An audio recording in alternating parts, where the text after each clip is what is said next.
nta muntu ashobora kubika ibanga umukuru w'igihugu atazi. Hariho abantu b'ibigugu ntibazi n'ibyo nzego z'igihugu. Iyumvira nk'umuntu avuga ngo iri n'ibanga ryanje umukuru w'igihugu kaza akabimenye.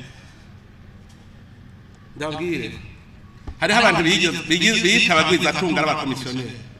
Umunsi umwe aragara ku buryo yanka ko inzego z'igihugu zishobora kumukorera aranga. Jewe ndafata ndasohoka ndagenda aho hantu. Mwatwanya ko ninje. Kajero mwasigaye nimere nashikiye kuri reception.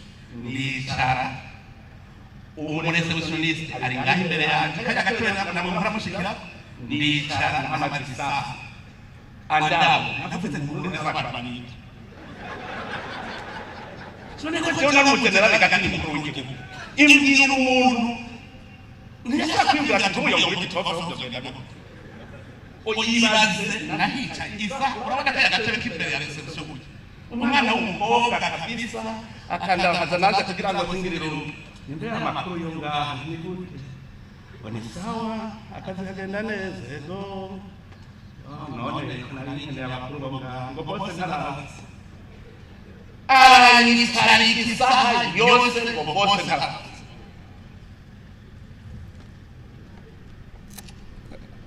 Hariho ibiterasoni biba muri iki gihugu kandi nabonye n'uwo boss ashitse ntacyo yabibonyemo. Yashikije ahantu ku kameza mbwira ndavuga uyu muntu arazi ko n'umukuru w'igihugu bese n'imiburi serukira abarundi. Arazi ko serukira abarundi bose je no koresha ingufu zabo zose ntamumangu.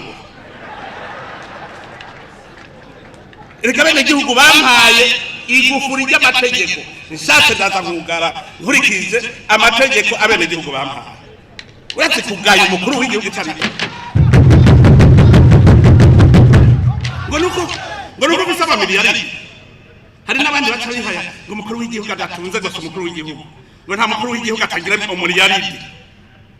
Dore uwufise miliyari niwe mukuru w'igihugu akagara neza. Murumva ko igihugu cyatembagaye gaha. Aho baza ngize ngo ubu rero shaka kumenya ibikorerwa ngaha neza ngo hari ibintu by'amabanga ngo turashobora kudivirika. Ambwira jewe uyu kaya tuzo miliyari.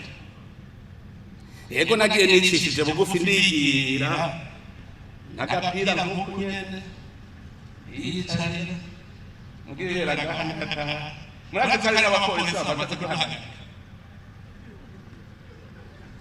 Abapolisi n'abavuga ngo ufise jipe nziza nk'iyi ukagenda uko nyene.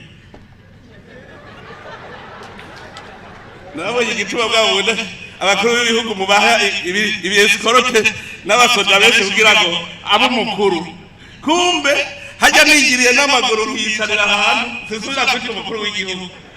Dore imodoka niyo mukuru w'igihugu.